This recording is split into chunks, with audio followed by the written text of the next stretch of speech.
নমস্কাৰ মই মজিদ বন্ধুসকল কলকাতা চাওক আজি সন্ধিয়াৰ 7টা গুৰুত্বপূৰ্ণ খবৰ।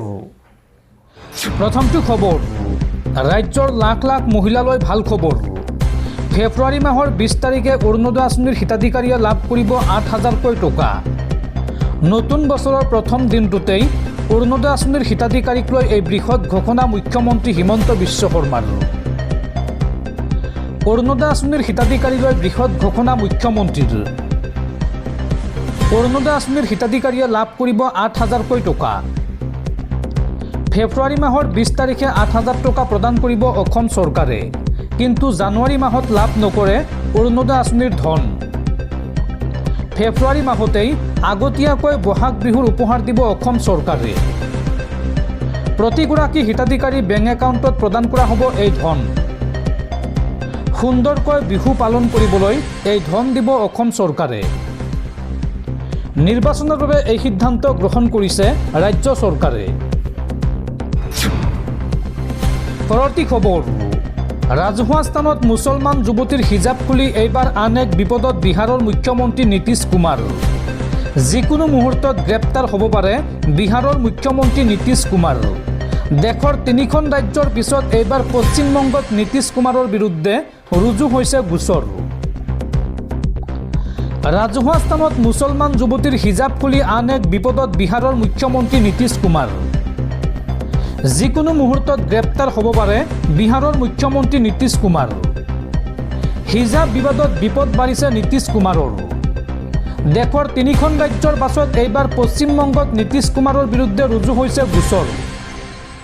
পশ্চিমবংগৰ SK শাহজাদা নামৰ এজন লোকে নীতিশ কুমাৰৰ বিৰুদ্ধে তৰিলে গোচৰ। কলকাতাৰ ইকবালপুৰ আৰক্ষী থানাত গোচৰ তৰিলে শাহজাদাই। উল্লেখযোগ্য যে নীতিশ কুমাৰে ইচ্ছাকৃতভাৱে মুছলমান যুৱতীগৰাকীৰ হিজাব খুলি দিছিল বুলি অভিযোগ উত্থাপন কৰিছে শাহজাদাই। আৰু এই সন্দৰ্ভত উত্তৰ প্ৰদেশ ঝাৰখণ্ডতো নীতিশ কুমাৰৰ বিৰুদ্ধে দাখিল কৰা হৈছিল এজাহাৰ।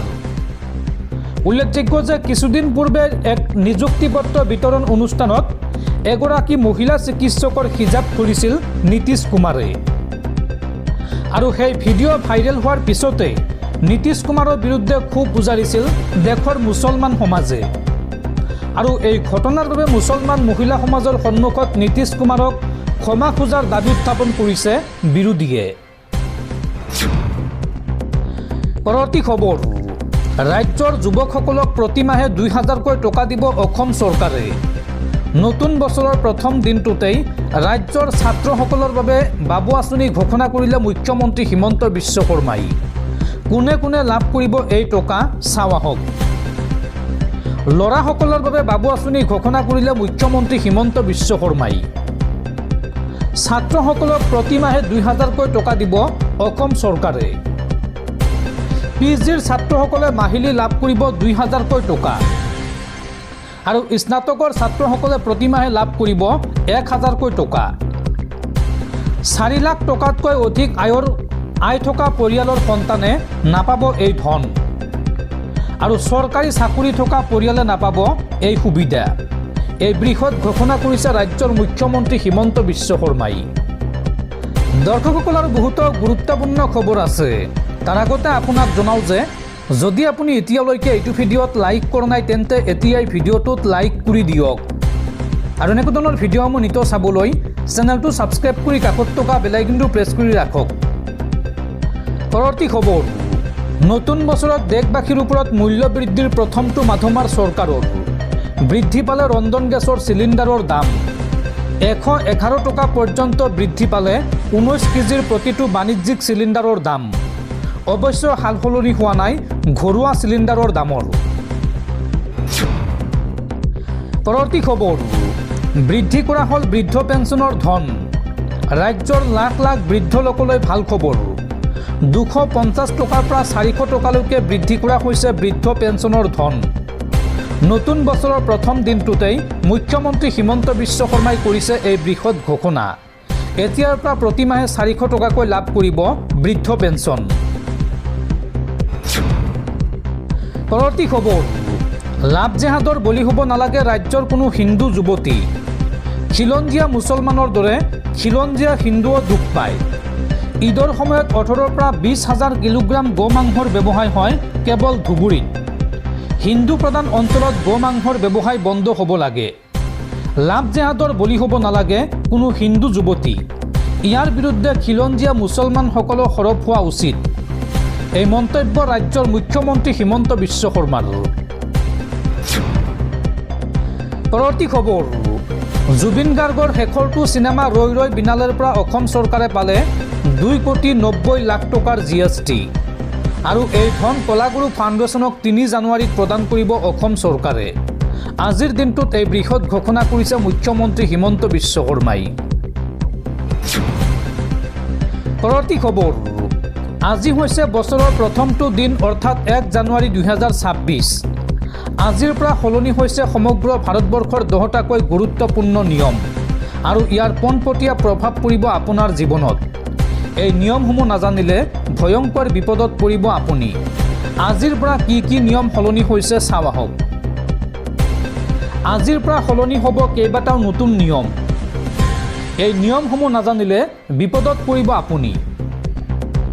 UPIৰ পৰা আৰম্ভ কৰি LPG চিলিণ্ডাৰলৈকে সলনি হৈছে বহুতো নিয়ম। বছৰৰ প্ৰথম দিনটোতেই বৃদ্ধি পালে LPG অৰ্থাৎ ৰন্ধন গেছৰ চিলিণ্ডাৰৰ দাম। 19 কিলোগ্ৰামৰ বাণিজ্যিক চিলিণ্ডাৰৰ দাম 111 টকাকৈ বৃদ্ধি পাইছে।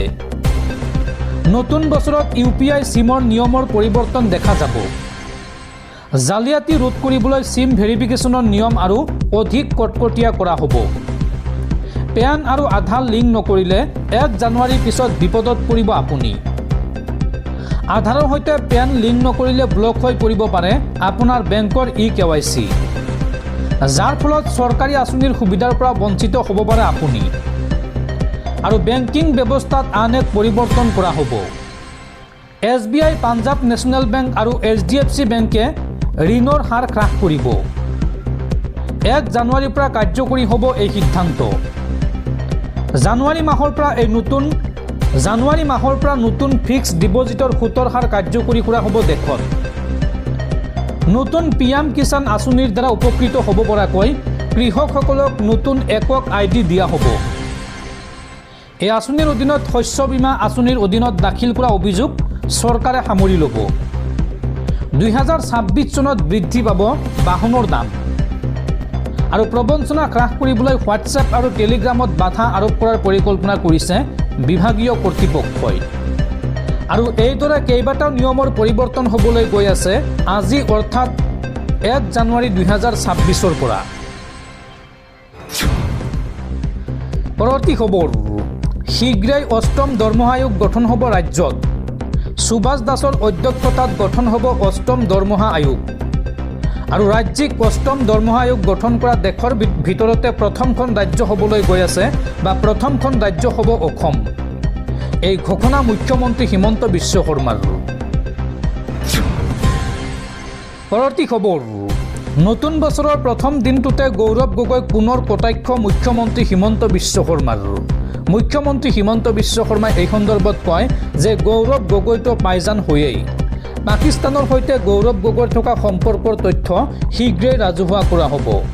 নতুন বছৰৰ প্ৰথম দিনটোতে পুনৰ এই মন্তব্য মুখ্যমন্ত্ৰীৰ।